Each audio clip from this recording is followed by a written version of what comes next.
আমার বন্ধুগণ, এই নামাজি জামাতি আল্লাহর নবী জীবনের শেষ নামাজ জামাতে আদায় করেছেন। জীবনের শেষ নামাজটাও জামাতে আদায় করলেন। তখন তার এমন অবস্থা, এত অসুস্থ, দাঁড়াতে পারেন না, হাঁটতে পারেন না। দুইজন সাহাবীর কাঁধের উপরে ভর করে তারপরে বহু কষ্ট করে মসজিদে গিয়ে নামাজ আদায় করেছেন, খুতবা দিয়েছেন। বললেন, খুতবা দিতে গিয়ে বললেন, আজ থেকে মসজিদ নববীর চতুর্দিকের সকলের দরজা বন্ধ হয়ে যাবে, শুধু আবু বকরের দরজাটা খোলা থাকবে।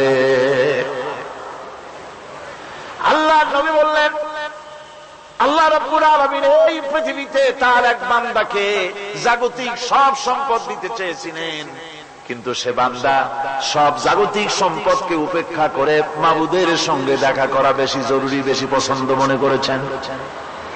এতটুকুন কথা নবীজি বললেন, কেউ কিছু বুঝলো না। হযরতে আবু বকর রাদিয়াল্লাহু তাআলা আনহু হুজুরের এই কথা শুনে কাঁদতে কাঁদতে তিনি অস্থির হয়ে যাচ্ছেন।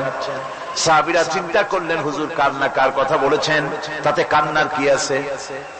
বয়োবৃদ্ধ, জ্ঞান বৃদ্ধ হযরতে আবু বকর রাদিয়াল্লাহু তাআলা আনহু বুঝতে পেরেছেন, এই পৃথিবীর সব সম্পদ তো আল্লাহ হুজুরকেই দিতে চেয়েছিলেন।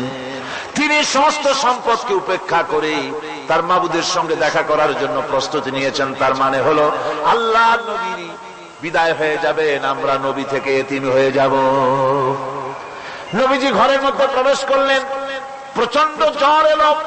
এই প্রচন্ড জ্বর নিয়ে তিনি শুয়ে আছেন, কখনো বেহুশ, কখনো হুশ। এর মধ্যে সারা আযান হয়ে গেল। সাহাবীরা বহুক্ষণ অপেক্ষা করে হযরত আবু বকরের ইমামতিতে নামাজ শুরু করলেন। হুজুরের হুশ এলো, প্রশ্ন করলেন, আয়েশা রে, এখন কোন সময়? হযরত আয়েশা বলেন, ইয়া রাসূলুল্লাহ, মসজিদে নববীতে নামাজ শুরু হয়ে গেছে। সাহাবীরা অনেকক্ষণ অপেক্ষা করে আমার বাবার ইমামতিতে নামাজ পড়তেছে সবাই, কিন্তু সাহাবীরা কেঁদে কেঁদে নামাজের মধ্যেই কাঁদতে কাঁদতে অস্থির হয়ে যাচ্ছে। তাদের মনের ধারণা হয়েছে নবীজির পেছনে নামাজ পড়ার কিসমত থেকে তারা মাহরুম হয়ে গেল। নবীজি বলেন, আয়েশা দরজা খুলে দাও আর আমার মাথাটা একটু উঁচু করে ধরো, আমি একটু নামাজের দৃশ্যটা দেখি। দরজা খুলে দেওয়া হলো, নবীজির মাথা উঁচু করে ধরা হলো। নামাজের জামাতের দৃশ্য দেখে নবীজি আবার শুয়ে পড়লেন। হযরত আয়েশা লক্ষ্য করে দেখেন নবীজির দুই চোখের কোণা দিয়া পানি পড়তেছে। মা আয়েশা জিজ্ঞেস করেন, ইয়া রাসূলুল্লাহ, নামাজের দৃশ্য দেখে চোখে কেন পানি এলো? হুজুর বলেন, আয়েশা রে, এটা কোনো দুঃখের পানি নয়, এটা তৃপ্তির পানি। এই যে জামাত নামাজ পড়তেছে লোকেরা, এই জামাত কায়েমের জন্য তায়েফের ময়দানে অনেক রক্ত আমার ঝরেছে। উহুদের ময়দানে দান্দার মুবারক শহীদ হয়েছে, সাহাবায়ে কেরাম জীবন দিয়েছে।